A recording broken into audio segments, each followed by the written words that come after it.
The other thing I see in chapter 4 or chapter 8 here also is that place where when you're dealing with emotional tense situation, there's a need to step out of the frame.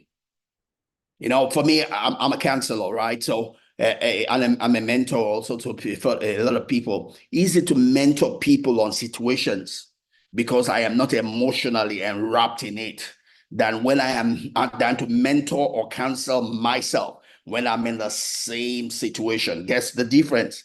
The emotions. I'm emotionally charged in that situation, and my emotions seem to want to override my rationality.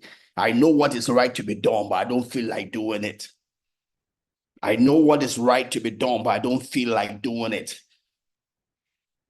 That's why most times I'm counseling people say, take away all the emotions, take away all the emotions, right? Because sometimes the two don't go together. What is right to be done and what is emotionally, what your emotions want to do, right? And the ability to regulate our emotions is what is called emotional intelligence. That is the way to win in the world.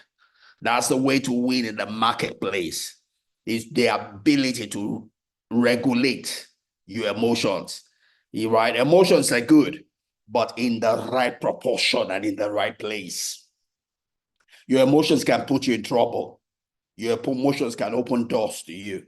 It's all about you knowing which emotion to show and in what proportion, in what place, right? It's called emotional intelligence, the ability to regulate your emotions, right? And sometimes it's difficult when you are emotionally involved or charged in a situation, when your ego is also involved in a situation. So one of the things one of the things we cancel to do is to step out of the box, step out of the frame, right? As it were, do an out of body experience, right? Come out of it, assume that you're not part of the situation, and it was someone else you were canceling in that situation. What would you cancel that person to do? What would you cancel yourself to do if your emotions were not involved, right?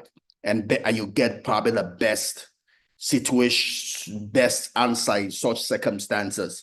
It's also what we call cognitive behavioral therapy, right? Where you're reframing the situation, right? You're taking away the emotions and framing it, in a way that will empower you, in a way that will not get you further, and wrapped or entrapped by the emotions, by the situation, by the circumstance you are facing.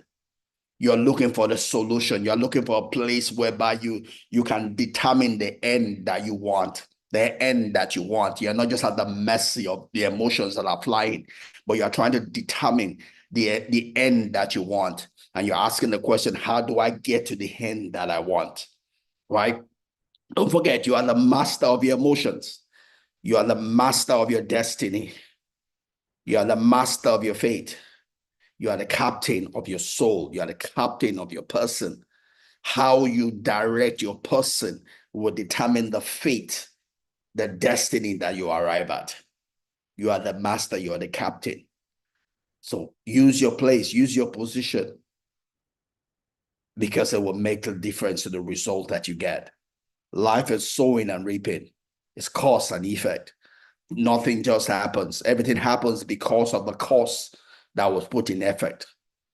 So if you know the effect that you want, you know the fate that you want, you know the end that you want, be mindful of the seed that you're sowing. Be mindful of the costs that you're putting out there, because it will determine, as sure ways, it will determine the fate, the destiny, the end, the effect that you get. Right? All right.